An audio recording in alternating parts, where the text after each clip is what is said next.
I was going through some old boxes and came across some old family heirlooms, maybe, and found this. Let's see if I can get it on the camera there, show you that. Um, yeah, I found this. Amongst a bunch of other old pictures and family heirlooms and so forth. So, what is this? What is its history? Yeah, I'm preparing to move camp a little bit here. You might notice some changes around the studio here, as it were, on the Desperate Historian. And yeah, I came across this old pin, and you can tell it's a metal, small metal, looks like a lapel pin. And I wanted to know what the history of this object was and what it is. It's a small metal pin with a large E on it, as you can see, and it's covered by patina. And this is a relic from World War II, one of the most overlooked civilian awards given to workers in wartime industries in the United States during the war.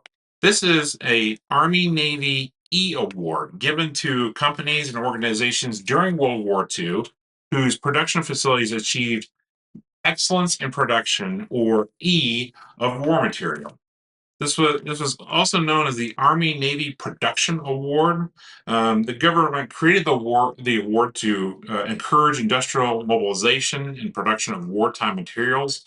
By 1945, just 5% of all companies, and that's more than 85,000 companies that were involved in wartime production, making supplies for the U.S. war effort, had earned the award. So it was pretty rare at the time. This was originally created as the Navy E Award in 1906 during the Theodore Roosevelt administration. But during World War I, the government also added an Army A Award and the Army Navy Munitions Board Star.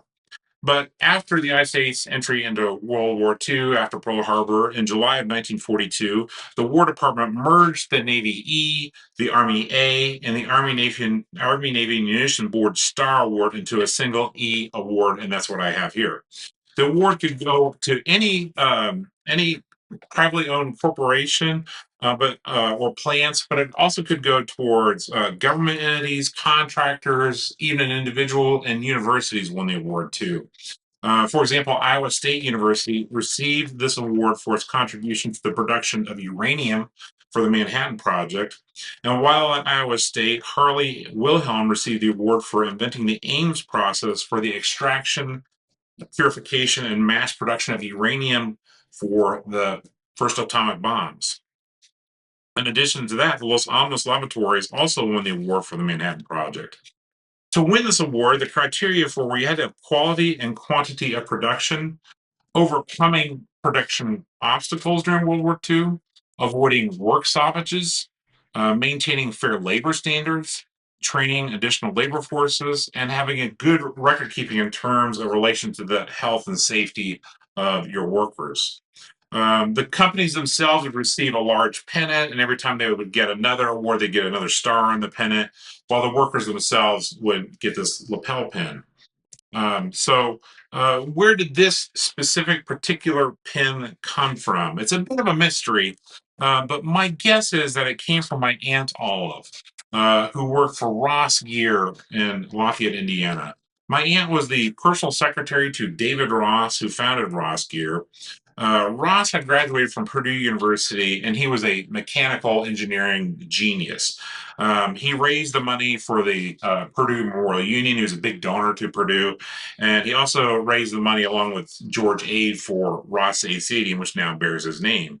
He was a pioneer in mechanical engineering, but also encouraged Purdue to start its aeronautical engineering program too. So that's why Purdue was a leader in that regards.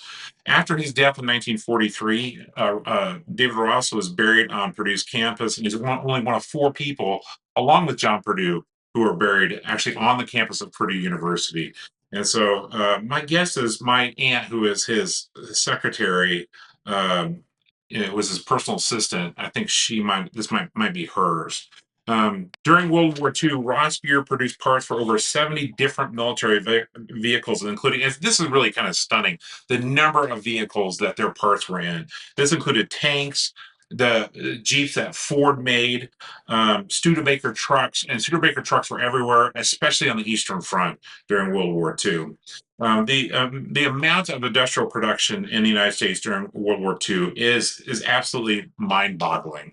Ross Gear made steering gears, universal joint yokes, and track pins for tanks as well as half tracks. At their peak, in 1943, 1944, 1945, Ross Gear was making 240,000 track pins and 80,000 steering gears per quarter. So just a mind-boggling amount of production coming out of this plant.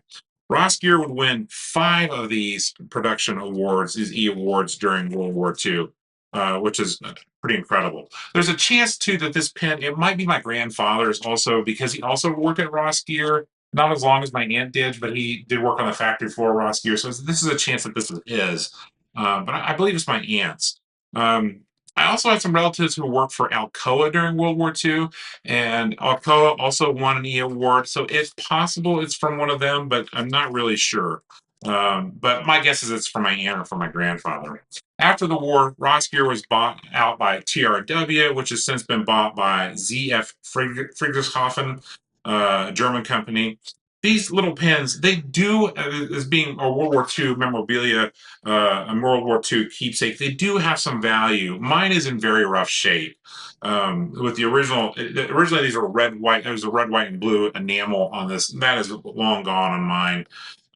But of course, there's a sentimental value to me, so it's really priceless to me. But you can get these online for different prices, depending upon condition. $15 for sort of rough condition like this one, up to $60 for great condition with better provenance too. Hey, so the next time you're going through a bunch of old family heirlooms, see if you come across one of these Army Navy E awards, America's Forgotten Civilian World War II award. See if you can figure out who won it, in your family lineage, where it came from, what factory it came from, what they were doing during the war. And hey, preserve some of your own important family history. Hey, if you like this kind of content, real history talk without AI, do me a favor, hit that like and subscribe button, and I'll see you next time on The Desperate Historian.